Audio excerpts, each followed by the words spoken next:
करवीर तालुक्यातील खाटांगळे इथल्या विठ्ठलाई देवी मंदिराचं प्राचीन हेमाडपंथी बांधणीचं काम सुरू आहे.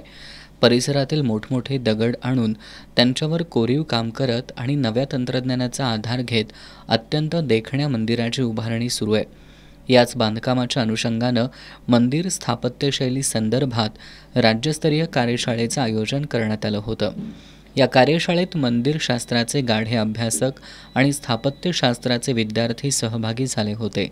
यावेळी स्थापत्यशास्त्राचे अभ्यासक उमाकांत राणिंगा, प्रसन्न मालेकर, सत्येंद्र भगत, प्रवीण माळी, अभिनंदन मगदूम, आर्किटेक्ट शिरीष बेरी आणि यतीन पांड्या यांनी मार्गदर्शन केलं. कार्यशाळेत सहभागी सर्वांनी आर्किटेक्ट संतोष रामाणे, इंजिनियर सदाशिव कुंभार आणि खाटांगळे मंदिर बांधकाम समितीचं कौतुक केलं. विठ्ठलाई देवी मंदिर बांधकाम कमिटीचे अध्यक्ष के.एल. पाटील, मानसिंग पाटील, अभिजित पाटील, राजेंद्र पाटील, सरदार पाटील, मच्छिंद्र परीट यांच्यासह ग्रामस्थांनी या कार्यशाळेचं नियोजन केलं.